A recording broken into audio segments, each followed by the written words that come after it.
বৈশাখ মাসের শুক্লপক্ষের মোহিনী একাদশীর ব্রত মাহাত্ম্য কথা কুর্ম পুরাণে বর্ণিত রয়েছে। মহারাজ যুধিষ্ঠির শ্রীকৃষ্ণকে বললেন, হে জনার্দন, বৈশাখ মাসের শুক্লপক্ষিয়া একাদশীর কি নাম, কি ফল, কি বা বিধি, এই সব কথা আমার কাছে বর্ণনা করুন। উত্তরে ভগবান শ্রীকৃষ্ণ বললেন, হে ধর্মপুত্র, আপনি আমাকে যে প্রশ্ন করেছেন, পূর্বে শ্রীরামচন্দ্র বশিষ্ঠ মুনির কাছে এই একই প্রশ্ন করেছিলেন। তিনি জিজ্ঞাসা করেছিলেন, হে মুনিবর, আমি জনকনন্দিনী সীতার বিরহজনিত কারণে বহু দুঃখ পাচ্ছি, তাই একটি উত্তম ব্রতের কথা আমাকে বলুন, যার দ্বারা সর্ব পাপ ক্ষয় ও সর্ব দুঃখ বিনষ্ট হয়। এই কথা শুনে বশিষ্ঠ মুনি বললেন, হে রাম, তুমি উত্তম প্রশ্ন করেছ। যদিও তোমার নাম গ্রহণেই মানুষ পবিত্র হয়ে থাকে, তবুও লোকের মঙ্গলের জন্য তোমার কাছে সর্বশ্রেষ্ঠ ও পরম পবিত্র একটি ব্রতের কথা বলছি। বৈশাখ মাসের শুক্লপক্ষের একাদশী মোহিনী নামে প্রসিদ্ধা। এই ব্রতের প্রভাবে মানুষের সকল পাপ, দুঃখ ও মোহজাল অচিরেই বিনষ্ট হয়। তাই মানুষের উচিত সকল পাপ ক্ষয়কারী ও সর্ব দুঃখ বিনাশিনী এই একাদশী ব্রত পালন করা। একাগ্রচিত্তে তার মহিমা তুমি শ্রবণ করো। এই কথা শ্রবণ মাত্রেই সমস্ত পাপ বিনষ্ট হয়। পবিত্র সরস্বতী নদীর তীরে ভদ্রাবতী নামে এক সুশোভনা নগরী ছিল। চন্দ্রবংশজাত ধৃতিমান নামে এক রাজা সেখানে রাজত্ব করতেন। সেই নগরীতেই ধনপাল নামে এক বৈশ্য বাস করতেন। তিনি ছিলেন পুণ্যকর্মা ও সমৃদ্ধশালী ব্যক্তি। তিনি নলকূপ, জলাশয়, উদ্যান, মঠ ও গৃহ ইত্যাদি নির্মাণ করে দিতেন। তিনি ছিলেন বিষ্ণু ভক্তিপরায়ণ ও শান্ত প্রকৃতির একজন মানুষ। সুমনা, দ্যুতিমান, মেধাবী, সুকৃতি ও ধৃষ্ট বুদ্ধির নামে তাঁর 5 জন পুত্র ছিল। পঞ্চম পুত্র ধৃষ্টবুদ্ধি ছিল অতি দুরাচারী। সে সর্বদা পাপ কাজে লিপ্ত থাকত।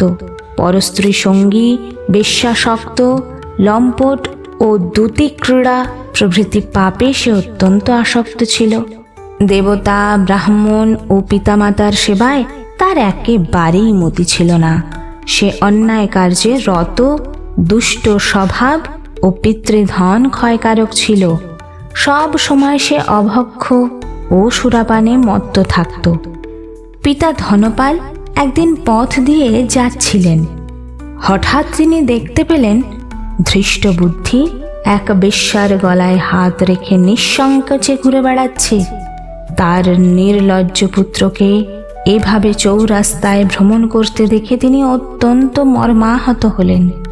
এই কুস্বভাব দর্শনে ক্রুদ্ধ হয়ে তিনি তাকে গৃহ থেকে বার করে দিলেন। তার আত্মীয় স্বজনও তাকে পরিত্যাগ করল। ধৃষ্টবুদ্ধি তখন নিজের অলঙ্কারাদি বিক্রি করে জীবনযাপন করতে লাগলো।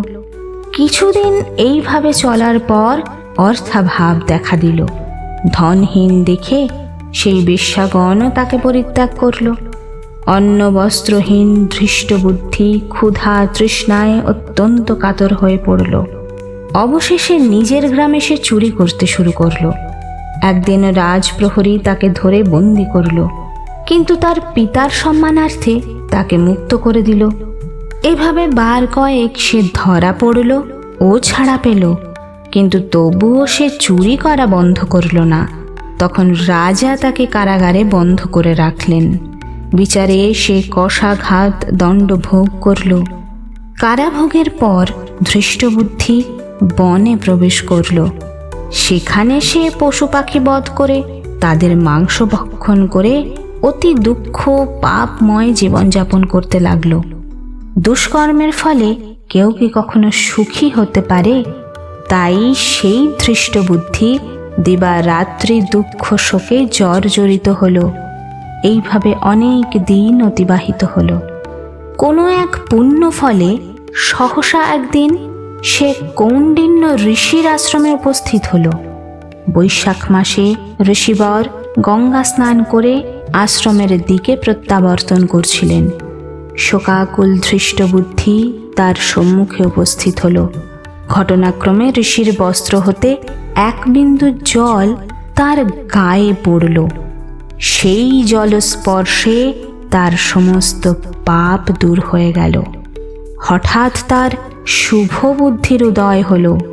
ঋষির সামনে সে কৃতাঞ্জলি পুটে প্রার্থনা করতে লাগল, হে ঋষি শ্রেষ্ঠ, যে পুণ্য প্রভাবে আমি এই ভীষণ দুঃখ যন্ত্রণা থেকে মুক্তি লাভ করতে পারি তার উপায় কৃপা করে বলুন।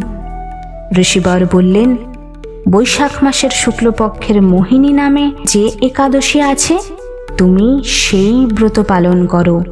এই ব্রতের ফলে মানুষের বহু জন্মার্জিত পর্বত পরিমাণ পাপ রাশিও ক্ষয় হয়ে যায়। তারপর মহামুনি বশিষ্ঠ বললেন, কৌণ্ডিন্য ঋষির উপদেশ শ্রবণ করে প্রসন্ন চিত্তে ধৃষ্ট বুদ্ধি সেই ব্রত পালন করল। হে রাম, এই ব্রত পালনে সে নিষ্পাপ হল, দিব্য দেহ লাভ করল। অবশেষে গরুরে আরোহণ করে সকল প্রকার উপদ্রবহীন বৈকুণ্ঠ ধামে গমন করল সে। হে রাজন, ত্রিলোকে মোহিনী একাদশী ব্রত থেকে আর শ্রেষ্ঠ ব্রত নেই। যজ্ঞ, তীর্থস্থান, দান ইত্যাদি কোনো পুণ্যকর্মই এই ব্রতের সমান নয়। এই ব্রত কথার শ্রবণ ও কীর্তনে সহস্র গোদানের ফল লাভ হয়ে থাকে।